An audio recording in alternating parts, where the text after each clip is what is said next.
नमस्ते दोस्त लोग, स्वागत बा आपके अपने चैनल भोजपुरिया स्टाइल में। आज हम आप लोग के अरुई के पत्ता के पकौड़ी बनौले के एकदम नया तरीका बताई। आप लोग के पत्ता के धो के ले लेवे के बा, फिर मसाला तैयार करे के बा। 1 कप चावल के आटा लेवे के बा, 1 कप बेसन लेवे के बा और आधा चम्मच हल्दी पाउडर लेवे के बा। फिर आप लोग के अपने स्वाद के हिसाब से नमक लेवे के बा। हम 1 चम्मच नमक डालले बानी और धनिया पाउडर भी आप लोग के डाले बा। धनिया पाउडर ना बा तो आप लोग खड़ा धनिया पीस के ओकर इस्तेमाल कर लें। फिर लहसुन मर्चा और जीरा का पेस्ट बना के डाले बा। आप लोग डाल लिए इसे सब मिला के। और खटाई भी डालल जरूरी बा, खटाई डालने से खराश ना होला गले में। और खटाई की जगह पे आप लोग इमली भी डाल सकेनी, कच्चा आम भी डाल सकेनी, जैसन सुविधा रहे। और अब आप लोग के पानी डाल के एके मिलावे के बा। पानी थोड़ा थोड़ा डाले के बा और मिलावत रहे के बा। एक ही बार ज़्यादा पानी डालने से हो सकला गीला हो जा, यही वजह से थोड़ा थोड़ा पानी डाली और मिलावत रही। और ये पेस्ट बहुत गीला ना चाहिए, तो यही लिए आप लोग के बात के ध्यान रखे के बा। गीला हो जाई फिर पत्ता पे लगोले पे पत्ता के रोल सही से ना बन पाई। आप लोग देख सकेनी हम एकदम थोड़ा थोड़ा पानी डाल देंगे ताकि पानी ज़्यादा ना होके।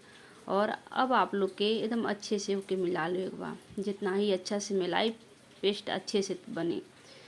ये बात के ध्यान रखी दाना न रहे एक भी, काहे से कभी कभी बेसन में दाना दाना हो जाला, तो ओके भी आप लोग अच्छे से मिला लें। देखी हम मिला लानी। अब इमली जौन भिगोले रहनी है उ लगभग भीग गई हुई, ओके मसल के बीज के अलग कैले और ओकर पानी जौन बा इस्तेमाल कैले। देखिए आप लोग अब एक डाल के हम अच्छे से मिला लें ताकि पूरा बेसन में जौन इमली बा अच्छे से मिल जा। तो आप लोग की भी ऐसे अच्छे से मिला ले के बाटे। देख लें अच्छे से मिला ले बा। ओकरे बाद से आप लोग के ले बा एक बर्तन। हम तो थाली ले तनी, आप लोग थाली के जगह पे कोनो भी बर्तन इस्तेमाल कर सकेनी, जैसे सुविधा रहे। फिर सबसे बड़ा पत्ता नीचे रख के ऊपर जौन मसाला बा लगाए के बाद चारों तरफ। एक पत्ता पे लगोले के बाद से आप लोग के एक साइड में फिर से एक बड़ा पत्ता लगाए के बा। देखिए आप लोग हम लगाओ तनी ए पर भी चारों तरफ से बहुत अच्छे तरीके से मसाला लगा ले के बा। और मसाला जब लग जा तो एकरे ऊपर से जितना छोटा पत्ता बा आप लोग के सब बारी बारी से रख के मसाला लगा ले के बा। देखिए अब हम छोटा पत्ता रख ले बानी। ये तरह से आप लोग पूरा बना ले एक बार। देखिए कितना मोटा चाहे रोल वही हिसाब से देख लें और उतना ही पत्ता लगाई आप लोग। फिर साइड से हल्का हल्का मोड़ ली, जिस तरह से मोड़ तनी, और हल्का हल्का बेसन लगा ली ऊपर। फिर एक साइड से आप लोग रोल बनावल शुरू करी। हल्के हल्के हाथ से बनाएं और साइड में हल्का हल्का दबले जाएं ताकि पत्ता बाहर ना निकले और आप लोग का रोल बहुत ही अच्छा बने। और आगे के साइड में हल्का सा मसाला लगा ली ताकि जौन पत्ता बा रोल बनावत में अच्छे से चिपक जा। आप लोग देख सकेनी कितना अच्छा रोल बनल बा। ऐसे ही सारा पत्ता के रोल आप लोग के बना ले बा। देखिए हम बना ले बानी। देखिए हम बदले ना बनी, बहुत लोग बांधे न काहे से कि खुल जाला, हमार भी ना बनल है, एकदम अच्छे से सेट हो गई बा। तो चलिए रोल तो बन गई।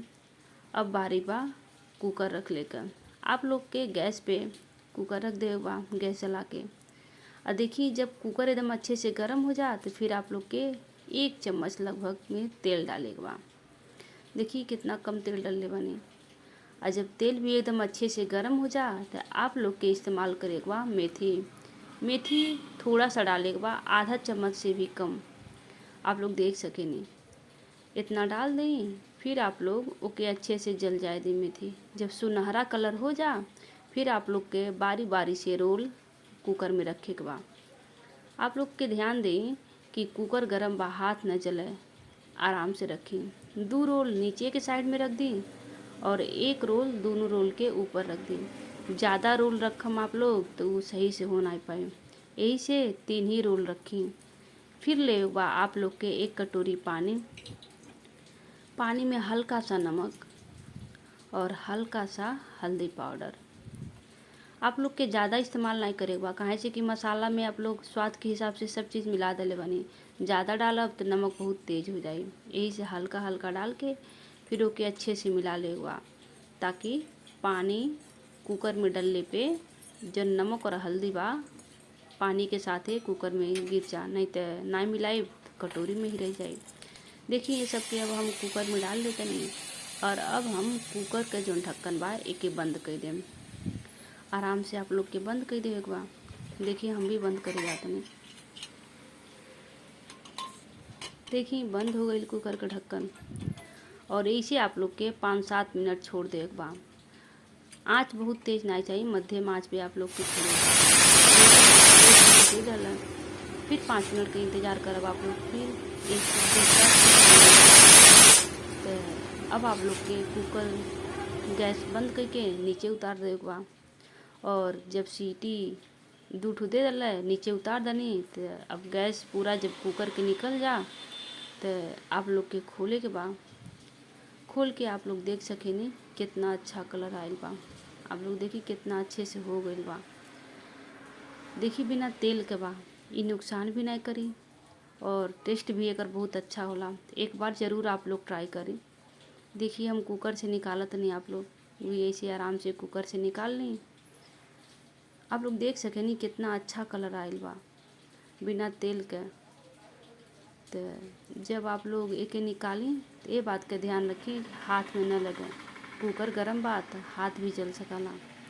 और पानी हिसाब से आप लोग डाली ताकि कुकर में ज़्यादा पानी जब हो जाए तो गीला हो जाए, अच्छा ना लगी। आप लोग देख सकेनी कुकर में एक भी पानी नहीं बा और जलल भी नहीं बा, यानी पानी बराबर हम डालले बानी। अब आप लोग के एक प्लेट में रख ले बा और ओके चाकू से काट ले बा और काट के फिर आप लोग टेस्ट करी।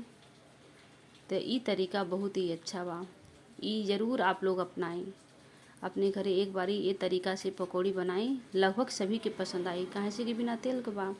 वीडियो पसंद आवे तो लाइक करिए आप लोग, शेयर करिए अपने दोस्तों के बीच में और सब्सक्राइब भी करिए। सब्सक्राइब करे खातिर वीडियो के नीचे दाहिने साइड में लाल कलर का सब्सक्राइब लिखल हुई, वहाँ आप लोग दबाएं।